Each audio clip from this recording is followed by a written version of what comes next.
যে ৬টি কারণে আপনার বিড়াল পালন করা উচিত। তারা আপনার বাড়িতে ফেরেশতাদের নিয়ে আসে। নবী মুহাম্মদ সাল্লাল্লাহু সাল্লামের অনেক বিড়াল ছিল। তারা সুন্নত নিয়ে আসে। তাদের লালা বিশুদ্ধ। তারা নিজেদের পরিষ্কার করে। তারা খুব শান্ত একটি প্রাণী। ইসলামে বিড়াল সম্পর্কে কিছু গুরুত্বপূর্ণ তথ্য রয়েছে। প্রিয় দর্শক, আমাদের নবী মুহাম্মদ মুস্তাফা সাল্লাল্লাহু সাল্লাম বিড়াল খুব পছন্দ করতেন।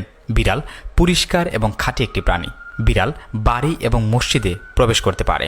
বিড়ালের প্রতি ভালোবাসা ইসলামে বিশ্বাসের লক্ষণ। মহানবী সাল্লাল্লাহু আলাইহি সাল্লাম আবু হুরায়রা রাদিয়াল্লাহু তাআলা আনহুকে বিড়ালের পিতা বলে ডেকেছেন, কারণ তিনি বিড়াল পুষতেন এবং তা ভালোবাসতেন। একজন মহিলা জাহান্নামে প্রবেশ করেছিল একটি বিড়ালের কারণে, যাকে সে বেঁধে রেখেছিল কিন্তু খাবার দেয়নি এবং পৃথিবীর কীট পতঙ্গকে খাওয়ানোর জন্য ছেড়ে দেয়নি। তাই যদি কোনো বিড়াল বা কোনো প্রাণী খাবারের সন্ধানে আপনার কাছে আসে, তবে তা অপেক্ষা করবেন না।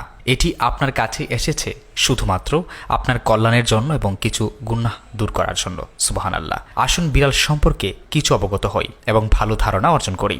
বিড়াল খাবারে মুখ দিলে তা নষ্ট হয় না, যেমন ভাত, তরকারি ও দুধ ইত্যাদি। খাবারে বিড়াল যদি মুখ দিই বা খেয়ে ফেলে, তাহলে এই খাবার আপনি খেতে পারেন, তাতে দোষ নেই। বিড়ালের মুখ পাক রয়েছে। একটি সতর্কতা: বিড়াল অসুস্থ হলে সতর্ক থাকবেন।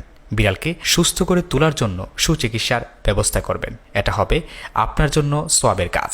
একটি বিড়াল বাড়ির ভিতরে খারাপ আত্মা এবং মন্দ উপাদানগুলিকে তাড়াতে পারে। বিড়াল যদি কাঁদে, তবে এটি আশেপাশের লোকদের কাছে একটি খবর বা সতর্ক বার্তা প্রদান করতে পারে। যখন একটি বিড়াল আপনার চারপাশে হেঁটে বেড়ায় এবং আপনার পায়ে পায়ে তার শরীর ঘষে, তখন বুঝবেন বিড়ালটি আপনাকে ভালোবাসা জানাচ্ছে এবং খারাপ আত্মাকে তাড়িয়ে দিচ্ছে। আপনার মধ্যে যদি দূষিত কোনো কিছু থেকে থাকে, তাহলে তা দূর করছে। আপনি কি জানেন, আপনি যখন ঘুমাচ্ছেন এবং আপনার পাশে একটি বিড়াল থাকবে, তখন কোনো অস্বাভাবিক প্রাণী আপনার কাছে আসবে না।